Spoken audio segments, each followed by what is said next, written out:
Hello and welcome everybody, this is Aprilia and thank you for watching this video about NBA 2K14 My Career Big Man. Today I want to give you a few tips about leveling up, what method I use that has worked for me in the past. Now, first of all, if the short version, if you have watched my 2K13 video about the same topic, check it out. Then just a few overview of all the changes that have happened this year, in my opinion, the important ones. Signature skills, of course, Scrapper has been divided into two signature skills. Scrapper, which is for offensive rebounding and putbacks, and Tenacious Rebounder. I would recommend Tenacious Rebounder first. The other signature skill is Eraser, which was of course in the game last year as well, but with the increased number of blocks in the game this year, this might actually be an even more useful signature skill. The third most important thing is that free throws, in my opinion, have become a primary stat now. So that means that that's something that you will need to focus on, because it can add up to like 10 or even more points to your matches, because you will be fouled a lot and you will be shooting a lot of free throws, much more than last year. Now for the longer version, just a few overall tips and rules of thumb that I like to use.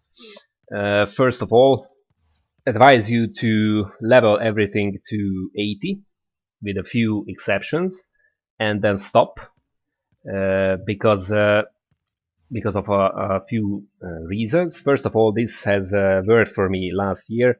So at the end of my first season, I became, well, almost an 80 overall, and that meant that I had a huge arsenal in offense and on defense as well, and almost unstoppable 50, 60, 70 point matches on superstar difficulty. 10 plus rebounds guaranteed, up to like 20 rebounds, finals MVP, champion, shoe endorsement and everything, so it really does work.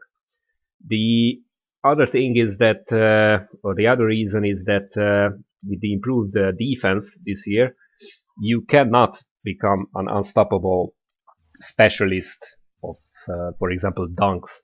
So if you focus on one offensive move only, it will not work, because I myself, with this rookie, well, not this one, but another rookie power forward, have blocked Lebron James's dunk.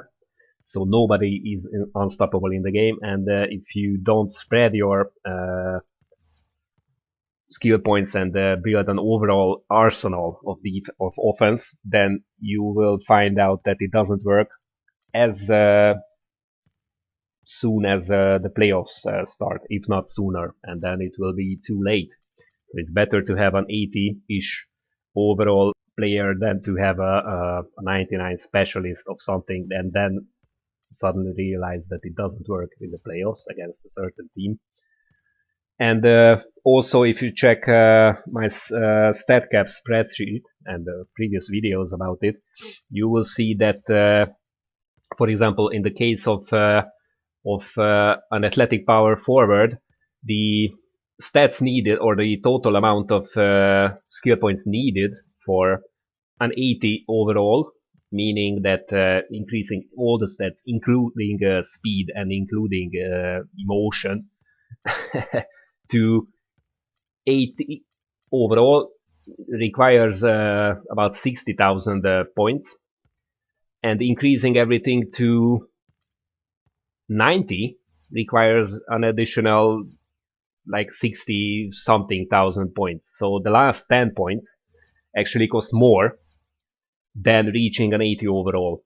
So going above 80 is really like a luxury.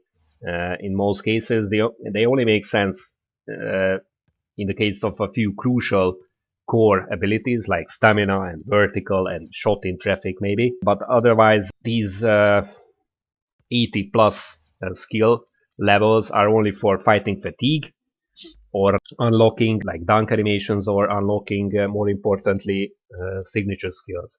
But other than that, it's really not that useful. Now, the other tip is to go to the legend training camps as soon as possible, because these, of course, give you stats that can help you cap certain attributes much faster and cheaper, but you cannot go above the cap. So the good example is the Jordan training camp, which for me gave me 5 vertical, which immediately capped my vertical. So if I would have spent any more points before this training camp into vertical, then it would have been a waste. And the last general tip is that I always like to improve all the attributes in increments of 10, meaning 60, 70, 80, 90, because these are, I believe, thresholds in the game that mean that, for example, at around 60, you start getting good shot defense or good shot selection for a certain shot, or like in post defense, you start getting good defense. At around 70, you start getting these little animations, automatic animations, that mean that your player is basically becoming more intelligent in like layups, in selection of his layups. He can do more layups, more types of layups, like a little hop step or a little euro step or a little like spin layup or something like that. You still do the layup command. So you press whatever, right stick left or right stick up or whatever it is, but your player does these animations automatically, just to make it even more challenging for opponents to contest his shots. And at around 80, that particular skill becomes very reliable. Above that, everything, like I said, is for fatigue or unlocking certain signature skills, or be able to buy certain animations. And the very last general tip is that I think that there are 2 types of attributes. First type is the group of attributes that are standalone booster attributes that don't need anything else to go with them, but they boost other attributes. A good example is stamina, which boosts everything, because if you are fatigued, then your stats drop. Or vertical, which boosts dunk and block and rebounding, more importantly. And also like shot in traffic, which basically applies to all of your shots. Now, the other type of attributes are group attributes, which need other attributes to work. This is why I always improve my player in groups of attributes. A good example, and the first group that I go for, is working under the basket. So this is how I always start, meaning standing layup, shot in traffic, and close shot. You need to improve all of these to at least 80 to actually be able to make shots under the basket. I recommend standing layup instead of standing dunk, because even when you are fatigued, you are still able to do a layup, but not necessarily do a standing dunk. And actually, shot in traffic might be the first attribute, like I mentioned a few minutes earlier, that you might actually want to cap regardless of the cost, because it applies to all of your shots. And also in this group is free throw. Like I said, it's a primary stat now, especially important at the beginning of your career, because with like 40-ish layup that you start with, you will miss the layup completely, so you will shoot 2 free throws. But later, when you start getting and ones, you only shoot 1 free throw. So then it becomes actually less important to have a good free throw, because it only adds 1 extra point instead of 2 points. So it's half as useful, basically. And also, this is the stage where I try to cap my vertical and stamina. I try to cap those before I become a starter in any team. And at the end of this group, I get finisher level 1 at least, because in 2K13 it worked really well. So even level 1 signature skills were good. And also, we are not sure still whether level 3 finisher works, or just like in 2K13 it's actually broken. So I would risk spending like thousands of signature skills on a broken signature or stat points on a broken signature skill. So that's my first group. The second one is rebounding, offensive, defensive rebound, and vertical, of course, and hands. And after that, I get tenacious rebounder. The third group is defense, on ball defense, and more importantly, low post defense, because that's your job. And your opposing big man will go to the post, so this is the most important stat in defense. Stealing is a tricky subject because now it's very easy to, or well, not very easy, but much easier to actually steal the ball. So your opponents and your teammates unfortunately drop the ball all the time.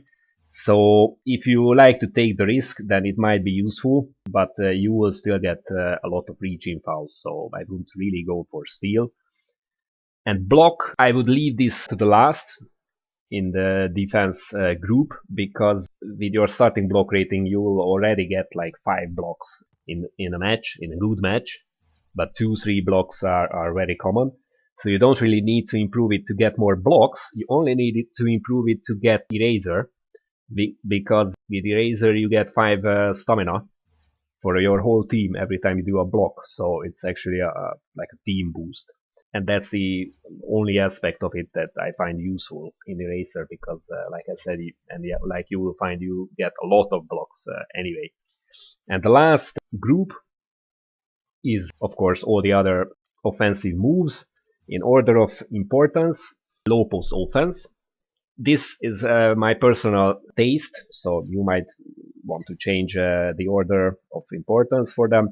But I personally really like to go into the post and then either do a spin move or like a face up and go baseline. Just check out my last year's videos, especially towards the end of my season, because I do a lot of spectacular dunks with it. Because if you do these moves, then you will be running towards the basket. So all your flashy dunk packages that you have bought will trigger. So it's a really nice thing to do. So that's low post offense. After that, layup, because you start with the 40-ish layup, at least with an athletic power forward. So you will be running towards a basket, but you will be missing everything. And this might be the most tiring or the longest period, because improving your layup will require a lot of points, but it will be worth it. Then the third one is post hook, because of mismatches that might happen in the game. So after a nice screen, you might get an opposing guard or small forward guarding you, and in these cases your teammates are very likely to pass you the ball. You are a big guy, so you don't really need strength to back down right under the basket, but then you need a shot that is reliable, that doesn't need a shot release, and also that is hard to defend. So post hook is perfect for that. Your opposing like small forward or point guard or shooting guard will have a hard time getting the ball from you. Of course, they can reach in, but then they risk reaching foul and stuff like that. And finally, post fadeaway and shot medium. These are, of course, very spectacular and can be very deadly, but you need to really improve them to at least above 80, because otherwise you will, both of these, shot medium and post fadeaway, because otherwise they will be not as reliable. And at the end of this, you can or you need, of course, post proficiency signature skill, or you might actually buy it at the beginning to improve your post spin and face up and under and all the other moves. And that's it. Basically, all the other attributes are stuff that are not crucial to your play, but of course they help a lot, especially quickness, speed if you want to go on a fast breaks, or if you play for the Heat with a lot of fast break play. But quickness is more important, because you of course don't get fatigued with quickness, because you don't use turbo, unlike speed. And also the mental attributes. I tend to spend extra points, or when I have like 50 points left, so I cannot buy the really important stuff like layup or whatever. Then I go for consistency, most importantly defensive and then offensive awareness. And also with dunks and standing dunks, it's up to you really what your play style is. I would not really go for them as a priority. Of course, later I will. But last year I was doing perfectly fine with lower dunks, dunk rating, standing dunk. I mean, we didn't have standing layup, so then standing dunk was the only option under the basket apart from layups. So it was easier to reach higher standing dunk rating or early standing dunk rating. This year, as you can see from my videos and as I see myself in the matches, I do quite a lot of dunks, even with the starting packages, and you don't really need that high dunk rating or standing dunk rating to reach or to be able to buy really spectacular dunks. Of course, it depends on your taste, what you think is spectacular, but there are a lot of really good and really cheap uh, dunk packages that you can buy and equip and be really spectacular with them without having to go for a high dunk rating. So that's it for me today. I hope you found these tips or revised tips after last year's tip video useful, and I hope to see you next time.